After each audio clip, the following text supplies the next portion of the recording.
We provide you the platform to turn your dreams into reality. Give wings to your aspirations with KR Mangalam University. Thailand और Cambodia के बीच चल रहा सीमा विवाद हर दिन और ज्यादा गंभीर होता जा रहा है। इस लड़ाई में अब तक थाईलैंड में 27 लोगों की जानें जा चुकी हैं, जबकि कई लोग गंभीर रूप से घायल बताए जा रहे हैं।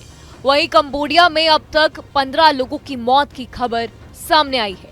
इस लड़ाई में दोनों देश न केवल सैनिकों का इस्तेमाल कर रहे हैं, बल्कि भारी हथियार, तोपें, लड़ाकू विमान और रॉकेट सिस्टम तक मैदान में उतार दिए गए हैं। तनाव लगातार थाईलैंड कंबोडिया सीमा पर बढ़ रहा है। सीमा पर बसे हजारों लोग इस संघर्ष की चपेट में आ गए हैं।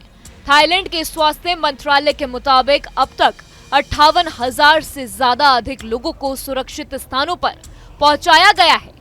वहीं कंबोडिया के अधिकारियों का कहना है कि करीब 23,000 लोग अब तक पलायन कर चुके हैं। दोनों देशों के सैनिक लगातार सीमा के पास गोलीबारी कर रहे हैं। थाईलैंड की सेना ने अपने नागरिकों को भी चेतावनी दी है कि वह झड़प वाले इलाकों से दूर रहे। इसी बीच कंबोडिया ने संयुक्त राष्ट्र सुरक्षा परिषद से अपील की है कि तुरंत युद्ध विराम की घोषणा की जाए। संयुक्त राष्ट्र में कंबोडिया के राजदूत ने कहा कि वह बिना किसी शर्त के सीज फायर चाहते हैं और इस विवाद का शांतिपूर्ण हल निकालना चाहते हैं।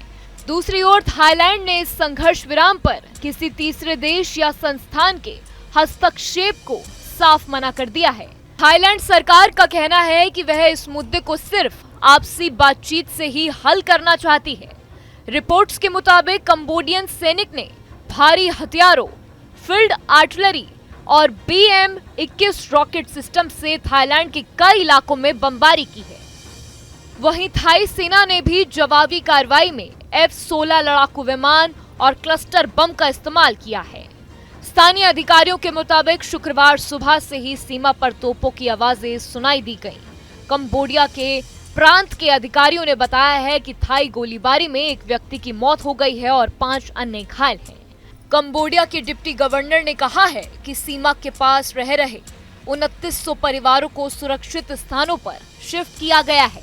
इसके अलावा कंबोडियन रक्षा मंत्रालय की प्रवक्ता लेफ्टिनेंट जनरल माली ने बताया है कि थाई सेना ने प्रांतों के कई हिस्सों में भारी हमले किए हैं। इस समय दोनों देश तनाव के माहौल में हैं। भले ही कंबोडिया शांति की अपील कर रहा हो, लेकिन थाईलैंड की सख्त नीति और सैन्य कार्रवाई के चलते जल्द सुलह की उम्मीद कम नजर आ रही है।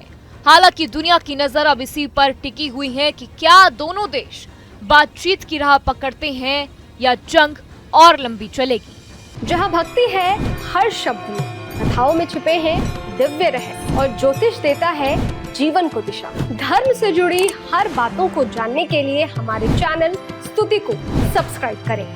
चैनल पर जाने के लिए इस लिंक पर क्लिक करें।